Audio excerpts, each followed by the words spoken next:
കടകംപള്ളി കളമശ്ശേരി ഭൂമി തട്ടിപ്പ് കേസുകൾ CBI അന്വേഷിക്കണമെന്നാവശ്യപ്പെട്ടുള്ള ഹർജികൾ പരിഗണിക്കുമ്പോഴായിരുന്നു ഹൈക്കോടതിയുടെ പരാമർശങ്ങൾ. സലിം രാജ് ഉൾപ്പെട്ട ഭൂമി തട്ടിപ്പ് കേസ് വെറും സിവിൽ കേസായി കരുതാനാവില്ല. അധികാര കേന്ദ്രങ്ങൾ ഉപയോഗിച്ചാണ് കുറ്റകൃത്യം നടത്തിയിരിക്കുന്നത്. ഇത്തരം തട്ടിപ്പുകൾക്ക് പിന്നിൽ വൻ ശക്തികളുണ്ടെന്നും കേസിന്റെ വ്യാപ്തി വലുതെന്നും സിംഗിൾ ബെഞ്ച് നിരീക്ഷിച്ചു. ഉന്നതർ ഉൾപ്പെട്ട കേസാണിത്. ഇത് പുറത്തുകൊണ്ടുവരാൻ സംസ്ഥാന പോലീസ് അന്വേഷണം പോരാ. CBI പോലുള്ള ഏജൻസികൾ അന്വേഷിക്കേണ്ടതുണ്ട്.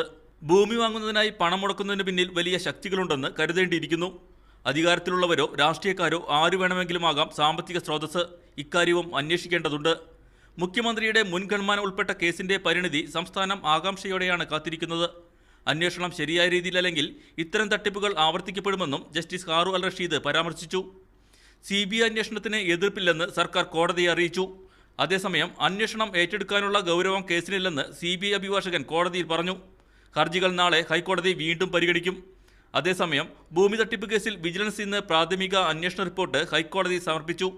മുദ്രവച്ച കവറിലാണ് റിപ്പോർട്ട് നൽകിയത്. മീഡിയ 1 കൊച്ചി.